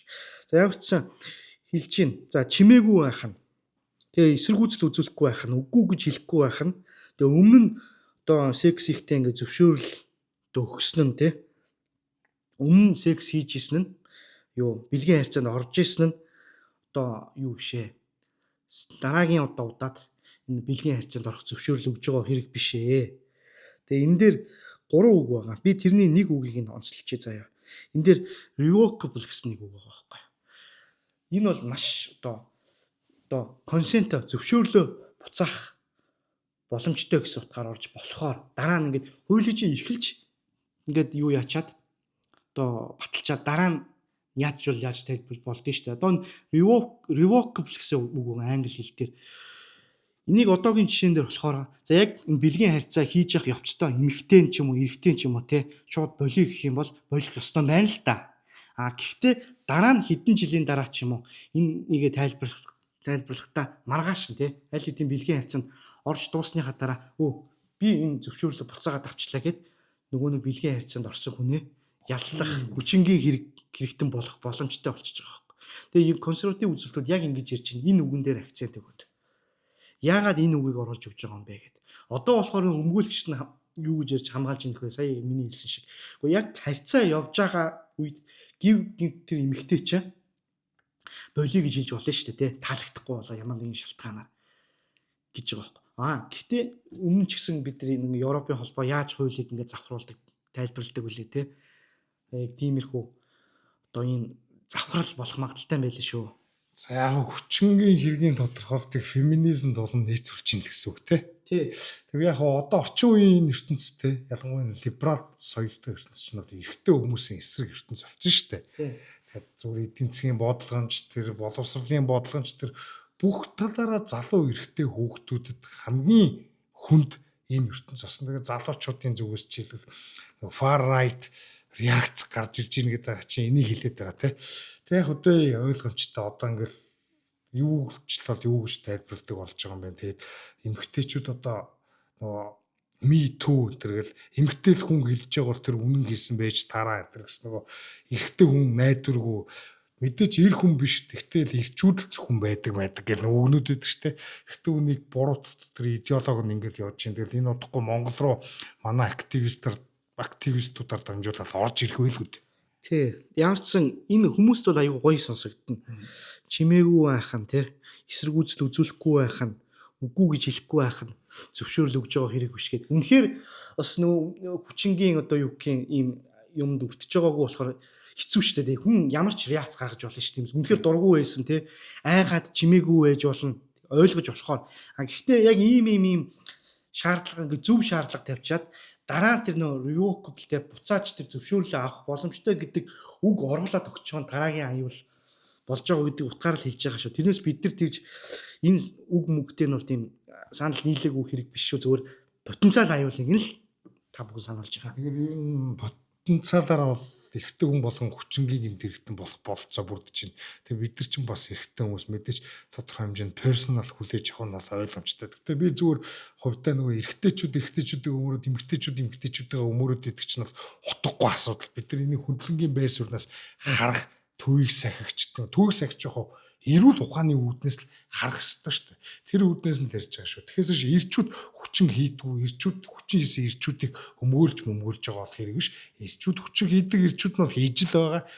Тэр хүмүүсийг бол өмгөөлөд байх шаардлага байхгүй. Гэтэ орчин үеийн феминистүүд бол ер нь бараг бүх ирчүүдийг хүчиндэгч маягийн ингэж л үзэн яддаг болцсон идеологи шүү дээ. Тэр нь л одоо энэ Европын холбооны хууль захирагдаж байгаа. Европын холбооны энэ Европын төрийн бодлого бол тийм юм, тийм үзэл санаанд захирддаг болсныг л одоо шүүмжилсэн шүү. Тийм. Тэгээд энэ Европын холбоо өөрөө муухай хоёр нүртэй. Одоо энэ эмэгтэйчүүд хүчинж байгаа хамгийн том демографик юу юм? Энэ гаднаас ирж байгаа цагаачд ч тийм үстэй. Энэ 3 дахь ертөнцийн ямар ч тийм соёл гэдгийг бол мэдэхгүй тий. Тэр нөхдүүдийг маасаар нь оруулж ирж охид хүүхнүүдээ маш аюултай байдалд ингээд өртүүлчихэд оруулчаад одоо ингээд нэг политикли коррект одоо тий бид нар эмэгтэйчүүдийн төлөөгүүдийг ингэж баг зүүж дүр хэсгээ болох хэрэгтэй. Үнэхээр эмэгтэйчүүдийн төлөө гэж байгаа бол энэ хүчийг хамгийн их өндөр магадaltaй нөхдүүдийг хилээрээ оруулж ирэхгүй байх хэрэгтэй байхгүй. Тэгээ энэ бол зүгээр өөрсдийнхөө бодлогыг ингээд нэг хоёр эртээ хутга гэдэг шиг юм заваа юм болж байгаа юм л та. Тэгээ ер нь жил болгон хүчингийн гэмт хэрэг нэмэгдэж байгаа. Гэхдээ тэр нь дандаа нөгөө нэг дөрвөгчтэйс болж байгаа шүү дээ. Тэгээд 2024 за 2014-өөс 2024 оны хооронд Европод хүчингийн гэмт хэрэг 150%. За улс олонд нь хуваагаад явах юм бол Шведэд бүр 400-500% заяа нэмэгдсэн байгаа. Тэгээ яг энэ бүгднгийн яг хүчингийн хэрэг биш нэг sexual offense гэж нэг ойлголт байдаг шүү дээ. Sexual offense гэдэг одоо harassment гэдэг ч гэсэн оруулна тий. Одоо гадаа годомжинд явж байгаа бүкс мөксийг алгадах ч юм уу тий нэг ийм бүдүүлэг зангарах юм бол ийм юмнууд ингээд тооцох юм бол жишээлбэл Европод зөвхөн 2024 онд 98,190 тийм sexual offense бүртгэгдсэн байна. Тэрний одоо юу гэдэг те одоо 38 тэр нь зөвхөн offense нь тийм юм байна заяа. Тэгээд 256 мянган нийт бэлгийн хүчирхийл бүртгэгдсэн гэж байгаа байхгүй юу. Тэгээд 2023 оноос 7% нэмэгдсэн гэж байна. Ер нь ингээ бодоод үзэхгүй жил болгон тэр секс хүчингийн холбогдолтой гэмт хэрэг нь улам бүр нэмэгдээд байгаа юм байна. Тэгэд ийм асуудал авч хилцэхгүй мөртлөө шал утгагүй юм хуулиуд батлаад байгаа юм. Тэр дөрвөгчтэй ерөөсөө хүчинчүүд баг тэр хүчин тооцдоггүй шахав юм удахгүй баг батлагдах баг. Тийм, феминистүүд чи одоо энэ либералууд чинь тэгдэг. Ер нь хид хідэн кейс байгаа штэ. Ер нь өндрөө авцсан дэлхийн хэвлэл мэдээллүүдээр тарцсан. Одоо энэ Европын холбооны бас нэг алтан тушаалтны охин хүчиндүүлээд алуулчихж байгаа байхгүй юу. Тэгсэн яг тэр санал өгсөн нөхөр нь одоо гэнэ цагаач санал өгсөн л байхгүй. Тэр аав ээж нь охиныхоо алуучныг оруулж ирэхэд санал өгсөн л байгаа байхгүй. Тэгээд нэг одоо инээдтэй гэх юм нэг энэ либерал нөхөр одоо Норвег Скандинавын нэг орн заяа, Нордик нэг орн заяа. Нэг нөхрийг нэг цагаач эрэгтэй хүнийг цагаач хүчинцсэн юм байна. Одоо гэх анаалтаад их юм одоо муухагаар. За тэр мэрийг нь тэгсэн тэр нөхөр дараа нь тэгж байгаа байхгүй. Би одоо яах гэж цагтаад очив одоо би одоо эн чинь надаас болоод энэ хүн чинь одоо нутаг буцаар боллоо. Би одоо яаж байгаа юм бэ гэд өөрийгөө тэгж байгаа хүчиндүүлчихэд би цагаан эрсдэг хүн чи хүчиндүүлсэн чамаагүй би white privilege-тэй тийм учраас өршөөж уучлж болно гэсэн зүүнний идеологи лавтагдсан юм шүү. Харин одоо тэр мэдээ чинь бас их гарч ирсэн. Одоо би тэрийг нэг Google дээр тэгж байгаа хайнаа. Тийм би бас харж ирсэн. Шведэд нэг либерал цагаан эрстэй эмэгтэй активист одоо 5 дөрвөсдөд хүчиндүүлчихэд 5 цагаан эрстэнд хүчиндүүлсэн гэсэн тийм цагдаад одоо үүдээ одоо мэдээлсэн мэдүүлэг худалдын мэдүүлэг өгсөн байгаа байхгүй. Тэгэхээр хүн ингээ өөрийгөө хүчнэтсэн өөр дөр нь хурж ирээд ингээд гэмт хэргийн хохирч болцоод байгаа чинь тэр хүн чинь идеологидоо тэр үд сурталтай ингээ автагдчихад нөгөө хүмүүсийн ер нь одоо юу гэсэн ч үг юмтай ингээд эрүүл ухаан гэж тэр хүмүүст байхгүй болсон байгаа байхгүй юу зүгээр. Тийм. Түрүүн одоо би нөгөө муухай зугаа үгэргэлсэн бол одоо уучлаа. Гэтэ одоо босон явдал тэр юм чинь тий. За тэгээ одоо үүнээсээ шингэхгүй шүү. За зүгээр. За. Тэгээ одоо энэ бас нэг амар абсурд мэдээ нэ. Цэцэрлэгүүдэд тий одоо энэ цэцэрлэгч биш нерсери гэж байгаа юм чи бүр яасл гэсэн үг шүү дээ. Яасны хүүхдүүдэд одоо расизмаар ялгарлах юм бол тэр хүүхдүүдийг цагдаад мэддэг дээр гэсэн тийм зөвлөгөө Английн одоо Уэльсийн Британий Уэльсийн хөдөлмөрийн намын тийм заавар гаргасан гэнэ үү? Тэгсэн. За эн чинь бол одоо nursery гэх англиар бол яасл гэж байгаа. Тэгээд англиараа бүр toddler гэж байгаа байхгүй. Энд чинь toddler гэдэг чинь бүр баг хөлд орж явж байгаа хүүхдийг хэлж байгаа шүү дээ, тий. Тэгэхээр энэ хүүхдүүдийг одоо цэцэрлэгийн багш нар нь ямар нэгэн расист хандлага гаргаж ийн үү гэдгийг ингээд хараад анзаараад тэрийгээ ингээд эцэг эхт нь тэгээ сургуулийн захиргаанд тэгээ бүр цаашлаад цагдаад хүртэл мэдтгэхээр болж байна. Энэ болохоор US-ийн засгийн газрын албан ёсны одоо энэ гайд гэх юм уу чиглэл та нар яг ингэх ёстой гэсэн. Тэгээ одоо энэ ингэж чинь эхний удаадаа ингээд юу яана гинэ эцэг эхтэнд дуулах юм гинэ. Ер нь бол тэгээд цаашлаад бүр ингээд ноцтой байгаад ирэх юм бол энийг ингээд цагдаа шүүхээр явна. Тэгээд hate crime гэсэн нэг ойлголт байгаа шүү дээ англиар. Үзий ядах гэм тэрэг гээд. Тэгээд одоо хүүхдүүдэд тийм одоо баг хэрэг тулах ухааны юм гэрээд. Тэгээд West чи ингэдэг юм байна. 10-аас дээш насныханд ялт тулгаж болдго юм байна л та. Тэгэхээр одоо 10-аас доош насныханд бол эцэг эхтнэл тууч харьцах юм шиг байна. Одоо тэгээд үзий ядах гэм тэрэг гэдэг нь болохоор тэгээд одоо арьс өнгөөр ялгуурлан гадуурхах те янз бүрийн тэгээд дээрэс нь инээдтэй ингэж чинь багш нарт чиглэл өгж байгаа нь та нар ингээд хит цагаан арьсны соёлын хүрээндээс ингээ юмсыг хардаг 3 дахь ертөнцийн ч юм уу те өөр бусад ингээ ертөнцийн өнцгөөс хардаггүй. Одоо энэ жишээлбэл нойлын асуудал гэдэг. Одоо цагаан арьсны өнцгөөс бол ингээд нойлд орчоо сайхан те гараа угаагаад бүксөө аятайхан арчаад цэвэрхэн арчаад те хогоо аятайхан хаяад те цэвэрхэн байх хэрэгтэй шүү дээ те. Нөгөө нэг хүнд гарууд чинь хаанаас ирсэн тодорхойгүй нөхдүүд чинь тэгдэггүй юм байна л та. Тэрийг нь та нар ингээд юу доромжилж одоо болохгүй тий соёлыг нь ингэж доромжилж болохгүй. Тэр хүмүүс чинь зөв соёл нь өөр гэхдээ адилхан хүмүүс шүү тэгээд одоо исламын шашинт чинь гараа бүксөө угаачдаг ш гараараа тий жишээлбэл тэрийг л одоо жишээлбэл одоо бүр Африкаас хөлөөрөө ирж байгаа нөхдүүд байгаа ш тий ханаас ирсэн тодорхойгүй цүлмэл дамжиж юмжаа тий бөөгдтэй усан завь ирж байгаа нөхдүүдөө бараг нойлын цас харж байгаагүй хэлгүү тий тэр нойлын цас хэрглэж үзээгүй нөхдүүд чинь ингээд цэцэрлэг бицэрлэг сургууль хүүхдэд тийм зааж өгнө гэж бас хэцүү штэ тий хүүхдүүд нь тэгэхээр одоо тийм сураагүй ирж байгаа тэр нь бас асуудал бол тийм байна яасан бэ чи ямар амар асан штэ үгүй харин мэдээг нь уншихаар яг тийм байгаа байхгүй юу яг sanitary гэж байгаа англиар эн чинь тэгэл яг ариун цэврийн тухай ярьж байгаа асуудал бол явчихж байгаа байхгүй тэг яг нойл мөл хэрэглэх гээд тэгээд ингээд цаашаа ингээ уншсан чинь үнэхээр бас тийм явдал болдго юм байна л та. Тэгээд цагаан арьснуудын соёл илүү ингээд white supremacist те цагаан арьснууд илүү гэсэн хандлага багш нар дарах ёстой гэсэн тиймэрхүү чиглэлийг угаасаа энэ Уэльсийн засгийн газраас өгж байгаа юм байна. Тий. Тэгээ одоо тэр удирдамжт нь одоо жишээлбэл тэр жоохон хүүхдүүдийн багштай тэр хүүхдүүдэд багаас нь цагаан арьсны privilege давуу тал гэж юу болох те.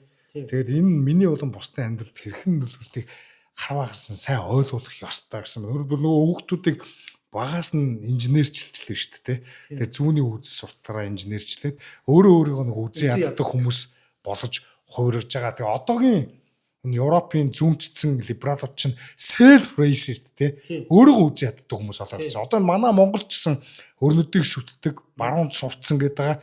Тэгээ амар энэ моя зоёга бусад бүх хүнийг хараагаад сүүлүүгийн залуучууд бол эдгэр чинь бас self racist. Тэр нөгөө Монгол залуучуудаа суухгүй муухгүй гэж тэгж юм. Нэг хүүхэн Монгол залуучууд харчаагүй марчаагүй. Тэр Монгол залууг нь хүүхдээж дараа. Тэгэхээр тэр аавыгаа үзээд чинь аавыгаа үзээд нь чинь өөрийгөө үзээд ч байгаа байхгүй юу? Ер нь бол. Тэгэхээр нөгөө өөрийнхөө цус өөрийгөө голж штэ дорд үзэж чинь. Тэгэхээр энэ маягаар европчуудыг бол сүүлийн Хоёрдугаар дайнаас хойш бол ингэж хүмүүжүүлсэн. Тэгээд энэ Европын нийгэм амар тоталитар болоод бүр одоо тоотлор тэр хөлд орж байгаа хүүхдүүдийг хэрхэн одоо арай цагдаад өгөөд баривчлаад аваад явчихгүй нь бол тодорхой шүү дээ. Гэхдээ зүгээр л тэр орчны тэр чигтэн зүгээр ийм нийгмийн инженерчлэлийн талбар болгож байгаа л тийм л арга хэмжээ шүү дээ. Тэгэхээр ч одоо нэг 3 настай хүүхд нэг хар хүүхд рүү муугаа харчвал арай ачаад аваа явчихгүй баг. Гэхдээ ийм энэ идеологи улс төрийн идеологи одоо элдв янзын compassion инэрэнгүү үзэл хүний эрх гэдэг энэ ойлголтууд ч яг бодит реалитигээс тасархаараа тий бодит энэ ертөнцийн зөв тогтлын бодит байдлаас тасархаараа улс төрийн идеологи ийм абсурд зүйл рүү хөтөлт юм байна гэдгийн хамгийн том жишээ бол өнөөгийн өрнөдийн зүүнний үзэлтүүд тий манай Орвелын хэлдгэр зарим санаа зөвхөн сэхэтнүүд итгэхэр тийм тэнэг байх нь би гэдэг шиг өнөөгийн ийм тэнэг юмнуудад зөвхөн тэр хар багасаа л энэ хүүхдүүд чинь гэж бэлтгэгдсэн хүмүүс л итгэнэ. Тэгэхээр Европ, Америк одоо энэ өрнөдийн ертөнц бол амар эмгэнэлтэй энэ сүрэл рүү орцсны нэг том жишээ нэ. Тийм эн чинь зөвхөн юу энэ асуудлаар хязгаарлагдахгүй л дээ. Сая ярих байгаа марцсан юм а дуусгаа ярьчих. Одоо энэ хүүхдүүдийн тоглож байгаа одоо хүүхэлдээ тоглоомнууд янз бүрийн тоглоомнуудыг уншиж байгаа ном тий уншиж тэгээ бүх одоо энэ тэр хүүхдүүдийн цэцэрлэгийн орчин биш ээ тий энэ бүх зүйлийг ингээд diverse байна олон талд ялгаатай байна уу гэдэг дээр ингээд шалгалт аудит орноо. Тэгээ заавал ялгаатай байх хэвээр. Тэгээ бүр идж байгаа snack гэж байгаа шүү дээ тий тэр нь хүртэл тэгээ шалгалтанд орох шалгалтанд тэнцэх хэвээр гэж байгаа байхгүй. Тэр чи одоо юу гэсэн бэ? Одоо уншиж байгаа хүүхдүүд ном уншиж өгөхдөө одоо жишээлбэл Wales бол анханасаа цагаан хайрцагчдын үндэст улс байгаагүй. Анханасаа энэ цагаачдын улс байсан. Бид нар анханасаа энэ олон хүмүүсийн олон өөр арьстай, олон өөр соёлтой хүмүүсийн улс байсан. Тэр гэсэн тиймэрхүү л ном уншиж өгнө. Тэр LGBT ном энэ төр бас орж ирнэ те. Жишээлбэл ер нь бол ерөөсө хүүхдүүдийг багаас нь ингээд яг пропагандад автуулаад цэцэрлэгээс нь эхэлж штэ ер нь бол тэрийг бол эхлүүлж явах шиг байна. Тэгээ эн чин 2030 он гэхэд Уэльсийг антирасист буюу расизмын эсрэг улс болгоно гэдэг тэр том төлөвлөгөөний нэг хэсэг гэж одоо энэ үйл ажиллагаа нь явж байгаа юм байна шүү. За сонирхолтой мэдээлэл. Тэгэд одоо манай Монголд ч гэсэн энэ ороод ирцэн тий манай цэцэрлэг сургууль боловсролын байгууллагад одоо хүний эрх тий diversity гэж одоо монголоор юу гэх юм тий олон талд ялгаатай байдал тэгэл одоо хүртээмж гэл өчнөө юм л ярьдаг болсон. Манай орчин үеийн залуучууд сургуулийн сурагчдад юу мэдчихлээ баг. Одоохондоо яг нэг Монголд бол мэдээж сөрөг үр дагавар нь гарах цаг нь бол арай болоог байгаа. Гэхдээ залуучууд бол олноороо wokeism, liberalism тий ийм сонин улс төрийн идеологид бол Монголын төрийн тий Монгол ардын нам арчсан нам за тэгэл төрийн бодлогоор бол энийг Монголд хэзээ хэрэгжүүлж эхэлсэн байгаа гэдгийг бид нар сайн ойлгох хэрэгтэй. За тэгэд энэ удаагийн дугаарыг өнгөрөөд одоо ингээд дуусч чинь. Тэгэд бид нар удахгүй одоо дахин дэрнийгаа яриад яах вэ? Одоо зөвхөн одоо нэг манайх нэг ийм болоод та нар бид нар дээр нэг subscribe сайн хийгээрэй. Лайк дараарай. Бид нар нэг би урд нь ясна нэг яг ижлэгэн бэкграундтай яг ижлэгэн дуугаар ингээ ихэрчсэн учраас энэ authentic гэдэг одоо энэ чи fake content гэж магадгүй байна гэх те. YouTube чинь нэгэн видео контент их болохоор юм аудио подкаст гэдэг дэмждэг юм байна. Тийм учраас заавал видео байлгах гэдэг. Тийм учраас та бүхэн анзаарч байгаад бидний үзэл тунцсан байгаа. Алгоритм нь түлхэж өгөхөө болцсон шүү. Тийм учраас та нар манай подкастыг сонсоод таалагдсан бол заавал subscribe дараарай. Тэгээ лайк дараарай. Тэгэхгүй дараа нь та нарын одоо юу гэдэг feed дээр чинь right news гарч ирэхгүй байх тийм. Гарч ирэхгүй шүү гэдэг хэлээд. Тийм босд юмс. За дараа эх 7 хоногт уулзцгаая.